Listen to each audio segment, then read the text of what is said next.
At 54, 11 days after she buried a husband she had quietly stopped loving where, around year 16, Ruthanne Kessler sat at her kitchen table in Sudbury with $340 in her checking account, a tin box she'd never seen before pulled from the back of her late husband's workshop, and the slow, sickening understanding that she had shared a bed and a postal code with a man she had never actually known. The tin box was small, olive green, the kind that might have held throat lozenges once, or spare buttons. She'd found it taped to the underside of the workbench, with electrical tape gone brittle at the edges, and when she pulled it free it had made a sound like something unsticking after a very long time. Inside was a key, a single brass key on a paper tag, written in Bernard's handwriting, cramped, left-leaning, the same hand that had written grocery lists and check stubs for 29 years. But the tag didn't say what she expected. It didn't say shed or storage or truck. It said only, "The room." And below that in smaller letters, almost an afterthought, "For Ruthanne, when it's time." She turned the key over in her palm 3 times before she set it down. If you've ever found something that reordered every memory you had of a person, stay with us. Because what Ruthanne found with that key is one of the most quietly astonishing things we've ever told you. Before we go any further, if stories like this one mean something to you, take a second and subscribe. We're glad you're here now. Let us tell you about Ruthanne and about Bernard and about what was waiting at the end of that key. Ruthanne Kessler, born Ruthanne Giroux, from a French-Canadian family that had been in Sudbury 3 generations, had married Bernard Kessler in 1994 at the Ukrainian Hall on Elm Street, because it was the only venue available on a September Saturday, and because they were 24 years old and certain about everything. Bernard was an electrician. She was a bookkeeper for a plumbing supply company. He was quiet in the way she had once mistaken for depth, and she was practical in the way she had once mistaken for contentment. And for the first decade or so, the arrangement had felt like enough. She couldn't point to the moment it stopped being enough. That was the cruelest part of a long marriage going cold. There was no event, no betrayal, no single morning you could identify and say, "There, that's where the temperature dropped." It was an accumulation. Suppers where she talked and he watched the game with the sound low. Holidays that passed without tenderness. The slow contraction of their life together into a series of shared errands and parallel schedules, until one day she looked across the kitchen at this man in his work clothes and felt, not anger, not sadness, but a kind of neutral blankness, the same feeling she might have for a chair she was used to sitting in. She hadn't told anyone she'd been thinking about leaving, not her sister in Timmins, not her friend Deb from the bookkeeper job she'd long since left. She'd looked into it quietly, the way you look into something that frightens you, reading things late at night on her phone after Bernard had gone to bed. She'd even talked to a lawyer once, a woman named Patricia something, on a Tuesday afternoon, and had come home and made a chicken stew, and told Bernard supper was ready, and he'd said thanks and eaten it without looking up. She had never gone back to Patricia. Then Bernard had a heart attack in the parking lot of Canadian Tire on a Wednesday in October, and that was that. He was 57. The paramedics said it was fast. The cardiologist said there was nothing she could have done. Her sister drove up from Timmins, and they sat in the hospital corridor under fluorescent lights, and Ruthanne tried to feel the right things, and mostly felt numb. And somewhere under the numbness was a guilt she couldn't quite look at directly. She had been planning to leave this man, and now she couldn't, and she wasn't sure whether what she felt was grief or relief, or some terrible combination of the two that didn't have a word. The tin box was 3 weeks later when she finally made herself go through his workshop, and the key said, "For Ruthanne, when it's time." She didn't sleep that night. She sat at the kitchen table until the sky outside went from black to gray to the flat white of a northern Ontario morning in November, turning the key over, trying to think where it might belong. Not their house. She knew every lock in their house. Not the storage unit on LaSalle they'd rented for the canoe and the camping gear. The paper tag was old, the writing faded at the edges, which meant Bernard had written it long before he died. Maybe years before. She was at her neighbor's door by 8 in the morning. Hector Baines was 71, a retired shift foreman from the Falconbridge smelter, and he had lived next door for 19 of the 29 years. She and Bernard had been on that street. He and Bernard had maintained a friendship of the particular Northern Ontario variety, not emotional, not effusive, conducted primarily over back fences and in each other's driveways and at the hockey rink. But real in the way that quiet men's friendships are real. When she showed Hector the key and the tag, something moved across his face, a knowledge that had been waiting for its moment to surface. He didn't say anything for a few seconds. He just looked at the key in her palm, and then he looked at the ceiling and let out a long breath. "You'd better come in," he said. "I'll put the kettle on. If you're still with us, this is where it begins to shift." "Stay close." Bernard Kessler, Hector told her, had been running something out of a rented space above Magot's Hardware on Paris Street for the past 11 years. "What kind of something?" Ruthanne said. Hector turned his coffee mug in a slow circle. He was a man who chose his words the way he chose his tools, deliberately, with an eye toward whether the one he'd selected would actually fit. "A workshop," he said finally. "Of sorts. Bernard didn't do woodworking, no," Hector said. "He didn't." He looked at her steadily then, with the kind of look that knows it is about to change something permanently. "Bernard taught," Hector said. "That's what he did up there, he taught people." She stared at him. "Taught people what?" Hector was quiet for a moment. "Taught them how to manage," he said. "Bills, bank accounts, benefit forms. The kind of paperwork that looks simple until you've never had anyone show you how, and then it might as well be written in a different language." Ruthanne put her hands flat on his kitchen table and looked at them. "He what? 11 years, Hector said. "Every Tuesday and Thursday evening, sometimes Saturday mornings. He told you he was at hockey or at Frank Seguin's place. Frank knew. Frank's one of them, one of the people Bernard helped, I mean. Got Frank sorted out after Frank's wife left and he didn't know what an RRSP was or how to file his own taxes. Bernard sat with him every Tuesday for 6 months. Hector's jaw was tight. "I'm sorry I didn't tell you. He asked me not to. And I understood why, even if it made me feel like hell keeping it from you." Ruthanne found that she couldn't speak. She sat very still and let the words settle. Bernard Kessler, the man who watched the game with the sound low. The man who said thanks and ate the chicken stew without looking up. The man she had quietly been leaving in her mind for the better part of a decade. That man had been spending his Tuesday and Thursday evenings teaching people how to navigate the financial bureaucracy that swallowed people whole. And he had been doing it in secret, in a room above a hardware store. And she had not known. "Why?" she said when she could.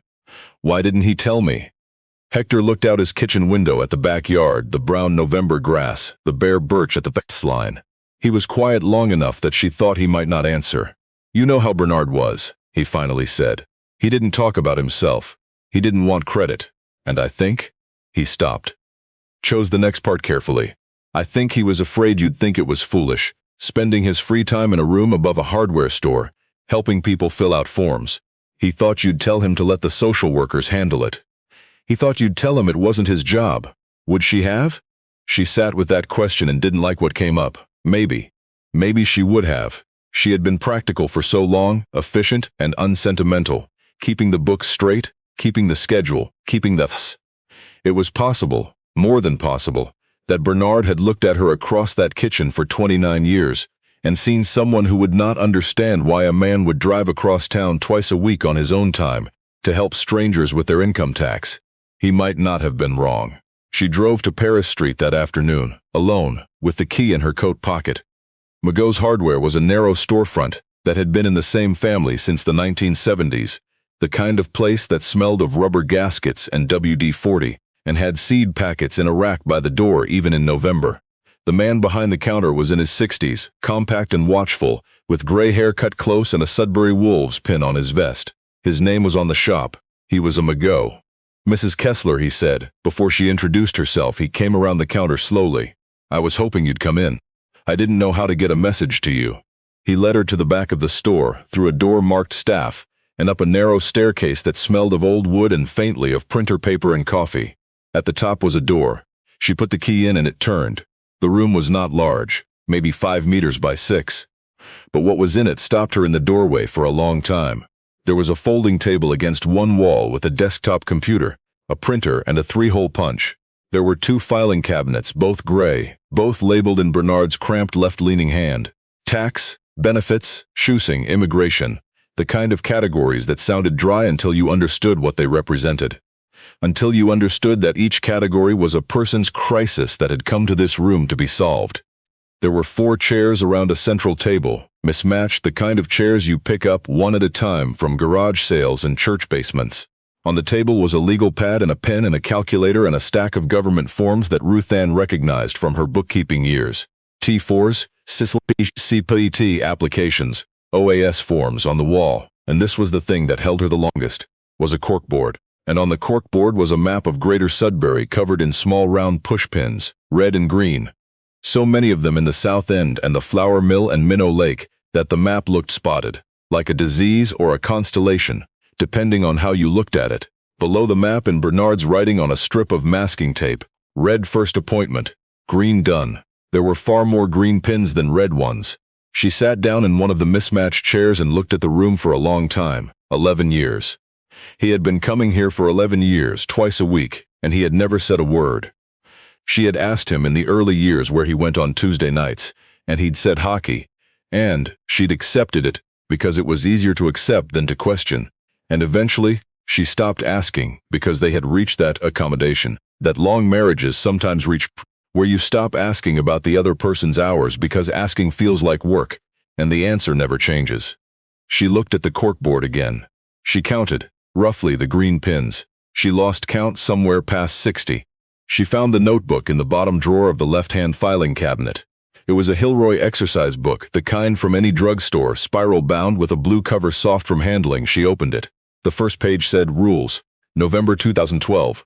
1. Anyone can come. Doesn't matter what language, what background, what situation. 2. Nobody gets made to feel stupid. That is the one rule that doesn't bend. 3. Whatever you hear in this room stays in this room. 4. There is no such thing as a question that's too basic. Then came the names, pages of them with dates. Ruthanne read for a long time in the quiet of that room with the November light coming gray through the single window and the sounds of Paris streets rising and falling below. Vasil C., November 2012. Romanian. Came because his employer had been withholding CPP contributions for 2 years and he didn't know he could file a complaint. Bernard had spent 6 Tuesdays helping him navigate Service Canada. Vasil had recovered 14 months of overpayments. Bernard's note? He cried when the check came. Brought me a bottle of Palinka. I told him to keep it for his daughter's graduation. Denise F. March 2013. Single mother, 4 kids, hadn't filed taxes in 3 years because she was overwhelmed and had a phobia of forms that she said went back to school, where she'd never been able to keep up. Bernard's note. She knew everything about her kids' lives and nothing about her own financial situation, which is how the system wants it. Got her 3 years of GST credit she'd never claimed plus the Canada Child Benefit for months she'd missed. She had no idea how much money the government had owed her. There was a man named Kwame who came in 2015, a Ghanaian Canadian nurse's aide, who'd been told by a co-worker that he was ineligible for the working income tax benefit because of his immigration status, which was wrong. Bernard's note. He'd been shortchanging himself for 4 years on bad advice. Fixed it. He's embarrassed about how much he'd missed. I told him, the form is confusing on purpose. That's not on you. He didn't quite believe me. He'll believe it eventually. Page after page. A Vietnamese family who ran a restaurant on Notre Dame and didn't know they could claim home office expenses for the bookkeeping they did at their kitchen table. A retired miner on long-term disability whose wife had died and who didn't know how to change the bank accounts or apply for the survivor's CPP benefit. A young woman from Espanola who had aged out of foster care at 18 and had never had anyone explain to her what a SIN card was for or what filing taxes meant, or that she had been eligible for the Canada Learning Bond since she was born, and no one had ever claimed it for her. Every entry was in Bernard's handwriting. Every entry had a date and a note, and at the end, a small mark, a simple check mark when something had been resolved, sometimes a note about what remained. Some of the notes were long, some were short. One just said, "Good man, got there." And at the back of the notebook, in a different pen, the ink slightly bluer, more recent, he'd written something that wasn't a client entry. It was addressed to her. Ruthanne, I've been trying to decide whether to show you this room for 11 years, and I never have been able to decide yes. I know how that sounds. I know that what I've been telling you on Tuesday nights is not quite the truth, and I know that's a separate thing I have to account for. But the reason isn't what you might think. It's not that I was ashamed of this. It's that I was afraid of what you'd say if I tried to explain it, and I was never good enough with words to make it make sense without the room to show you. The room explains it better than I can. If you're reading this, it's because I didn't get to show you in person. I meant to. I always meant to. I kept thinking I'd have more time to find the right way to say it. I want you to know that the Tuesday nights were the best nights I had. Not because of anything against you, but because in this room I knew exactly what I was for. Out there I was never quite sure. In here I always was. I hope you'll keep it open. That's all I'll ask. Ruthanne Kessler sat in that room for a long time. She did not cry right away. She just sat with the notebook in her lap, and the gray light on the window, and the hum of the ventilation system, and the sounds of Sudbury going about its business below. And she felt the floor of 29 years shift under her. She had been so sure she knew what their marriage was. She had sat across from this man at breakfast for 2.5 decades, and concluded, gradually and then thoroughly, that there was nothing behind his silence but more silence. She had filed the divorce research away and kept it in the back of her mind the way you keep a plan for a rainy day. She had been so certain, and he had been here on Tuesday and Thursday nights, helping a woman from Espanola understand what an SIN card was for. She told Hector about the notebook that evening, back at his kitchen table with the second round of coffee. He listened, and when she finished he nodded slowly. "How many people does it say he helped?" Hector asked. "I stopped counting at 60-something, she said. "There are more." Hector nodded again. He looked at his hands. He never talked about it, not once, not to me, not in the way men talk when they want credit. The only reason I knew was that he needed a witness one time for a statutory declaration, a client's, and he had to bring me up there. I swore never to tell you, and I kept that, and I'll tell you now I'm not entirely sure I was right to. He should have told me himself, Ruthanne said. Yes, Hector said. He should have. Neither of them said anything else about it for a moment. He wrote that he was afraid I wouldn't understand, she said finally. Were you the kind of person who would have? Hector said, not unkindly, not cruelly, just plainly, the way an old neighbor can say a thing. She sat with that question for a very long time on the drive home. She had been so efficient, so practical. She had kept the books and the schedule and the house and the sensible approach to everything. And somewhere, along the way, she had become the kind of person that a quiet, good man didn't feel he could tell about the room above the hardware store, where he spent the best nights of his life. She didn't feel righteous about that. She just felt it. The trouble came 6 weeks later, in the form of a letter from a property management company called Arborview Holdings, informing her that the lease on the second-floor unit at 1140 Paris Street had been in Bernard Kessler's name, that it had not been renewed, and that effective January 15th the unit would be repurposed for commercial storage, all contents to be removed by that date. She called Arborview. The woman she spoke to was pleasant and sorry for her loss and inflexible. The rate had increased and no other tenant had signed a new lease. The space was needed. She called Mageau's Hardware and got the older Mr. Mageau, who sounded genuinely distressed. He said he'd tried to flag the lease renewal when Bernard died, but hadn't known how to reach her. He said Bernard had been a good tenant for 11 years, and the people who came to see him had always been respectful and quiet, and he'd always been sorry he didn't know more about what happened up there. Come by whenever you like, he said. The stairs are yours as long as you need them. She went back the next morning with a notepad. She wanted to understand what it would take to keep it going.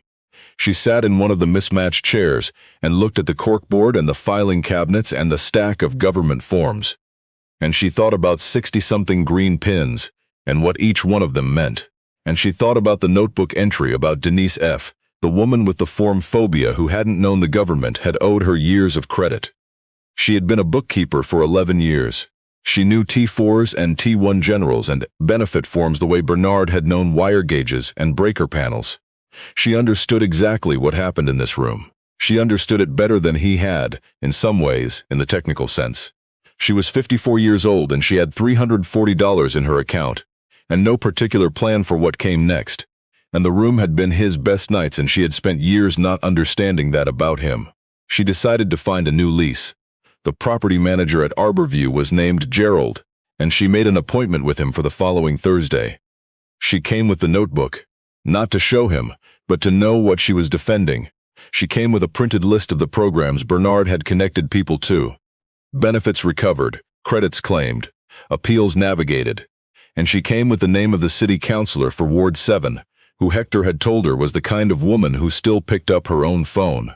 The councilor's name was Yvette Tremblay Oaks, and she did in fact pick up her own phone. What happened next happened the way most practical things happen in mid-sized northern Ontario cities, when a retired bookkeeper with a clear head and a documented community impact asks the right questions to the right people in the right order. It was not dramatic. There was no public meeting, no confrontation in a government basement with TV cameras and a room full of witnesses. There was a series of phone calls and 2 emails and a conversation in a Tim Hortons on Larch Street between Ruthanne and Yvette Tremblay-Oaks, who had a double-double and listened to the whole thing and then said, "What do you need?" What Ruthanne needed was a subsidized community space, a designation that would protect the program under a formal charitable umbrella, and a volunteer with tax preparation experience who could cover the Saturdays. Yvette knew a woman at the United Way. The United Way knew a retired CRA auditor named Paulette Okonkwo, who had been looking for something to do since January. And Magos, it turned out, had been quietly relieved at the prospect of Ruthanne continuing. The older Mr. Mago had told his son that Bernard Kessler was the best thing that had happened to the second floor in 30 years, and he wasn't going to let it go to storage if there was another way. There was another way. By February, the room above Mago's hardware was open again on Tuesday and Thursday evenings, and Saturdays. And Ruthanne Kessler was sitting at the central table, across from a 52-year-old man named Troy, who drove a gravel truck, and had never understood why he always seemed to owe taxes at the end of the year, when the same amount came off every paycheck. She explained source deductions. She explained the basic personal amount. She explained that his employer's payroll software had been calculating his deductions based on a claim code he'd never updated, going back to when he got divorced in 2018, and nobody had told him to file a new TD1. He owed in total less than he'd feared and understood for the first time why. He sat back in the chair and looked at the ceiling. "My ex used to handle all this," he said. "When she left, I didn't know where to start. I thought I'd made a mess of everything." "You didn't make a mess," Ruthanne said. "The form is complicated and you weren't given the information you needed. That's different." He looked at her. "Where did you learn all this?" "I was a bookkeeper," she said. "For a long time." She didn't say the rest. She didn't say, "My husband built this room and I didn't know until he was gone, and I'm only here because I found a key in a tin box taped under his workbench." She didn't say any of that because the room was not about her. It had never been about Bernard either, not really. That was the whole point. That was the only rule that didn't bend. Whatever you hear in this room stays in this room. And the person across from you is not a problem to be processed, but a person who hasn't been given the right information yet. She learned that from the notebook. She was pretty sure Bernard had learned it from doing it wrong a few times before he got it right. The people came the way Hector said they would. Once word moved through the city, the way word moves in cities where people have been in the same neighborhoods for 3 generations and know who to call. They came one at a time in the evenings, and they sat in the mismatched chairs, and they put their folders on the table. The folders full of unopened letters and benefit statements they couldn't make sense of, and notices they'd been afraid to open. And Ruthanne and Paulette would sit across from them and start at the beginning. Vasil came back, the Romanian man from the very first notebook entry, now in his 60s, to say thank you and to ask about his pension options. He didn't know Ruthanne wasn't Bernard until he sat down, and when he understood, he got very quiet for a moment, and then he said, in careful English, "He was a good man, your husband. He was the first person in this country who treated me like I wasn't stupid."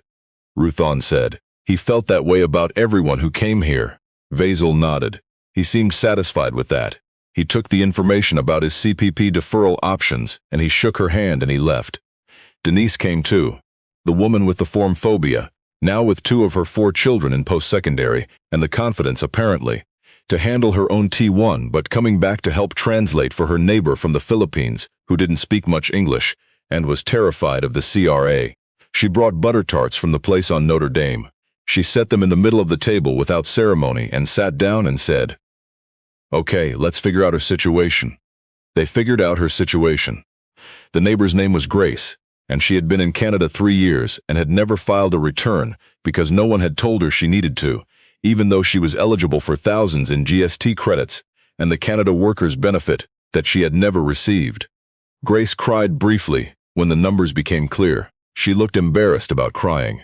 Ruthanne handed her a napkin and said, "It's reasonable to cry. The system is designed to be confusing and you weren't confused. You were just never told." That, too, was from the notebook. Bernard's note on a client in 2019. People think they're stupid. They're not stupid. The system is confusing by design because confused people don't make claims and unclaimed benefits save the government money. I try to say that early. It helps.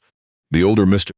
Mago came upstairs one Saturday in March with a coffee thermos and 2 cups and sat in the doorway for a minute, looking at Ruthanne and Paulette at the central table with a young couple from Chelmsford who were trying to understand a rental income declaration.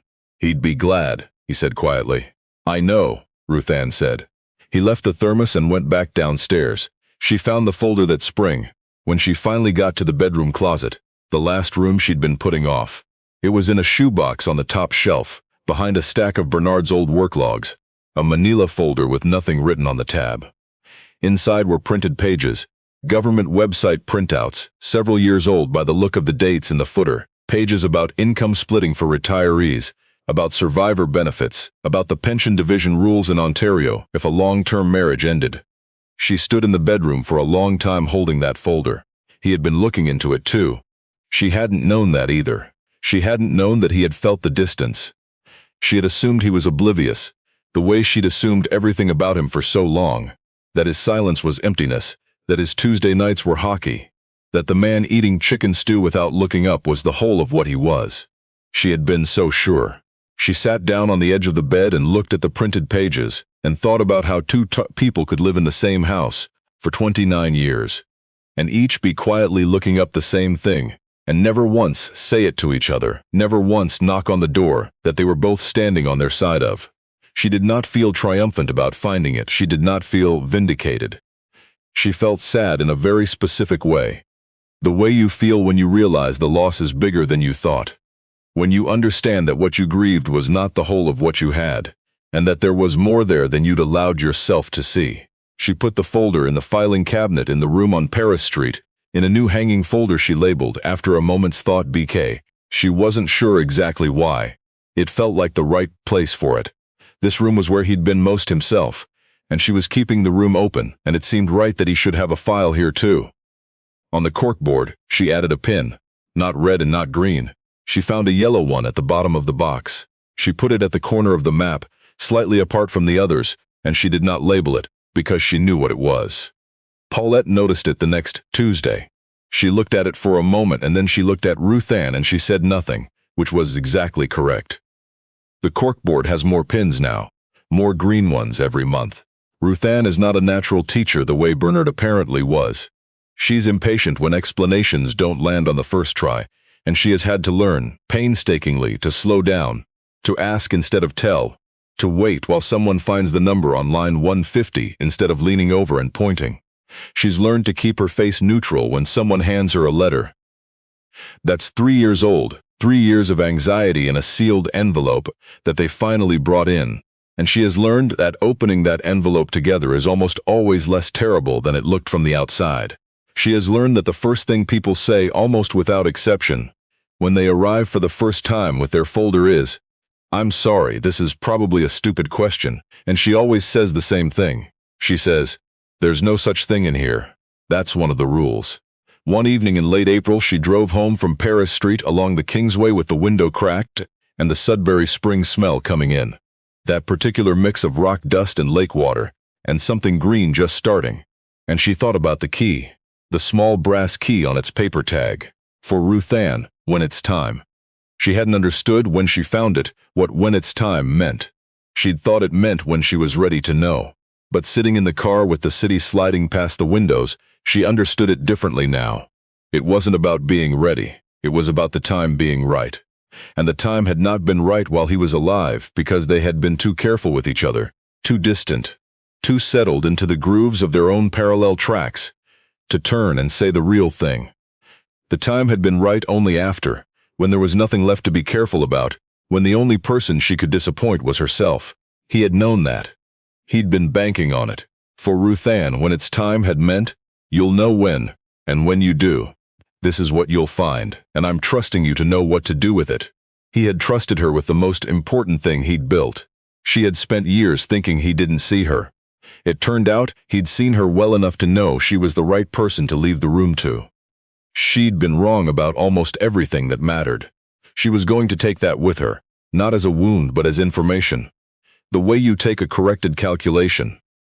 Not with shame, but with the recognition that the numbers are clearer now, and you can work with them better than you could before. She was 54 years old and she had $340 in her checking account when this started, and she had more than that now, and a charitable registration and a co-volunteer who brought excellent coffee and a room above a hardware store that smelled of old wood and printer paper, and the particular relief of a problem that turned out to be smaller than it looked. She was not too practical to understand what that was worth. On the last page of the Hilroy notebook after Bernard's note to her, she wrote her own entry, one line in her own handwriting, which is rounder and more upright than his. Ruthanne Kessler. Started February 2024, kept it open. She closed the notebook and set it on the table beside the legal pad and the calculator and the stack of government forms. Outside on Paris Street, Sudbury was doing what it always did, going about its business, practical and unsentimental and full of people who needed the right information and had never been given it. The door at the top of the stairs was open. It always would be.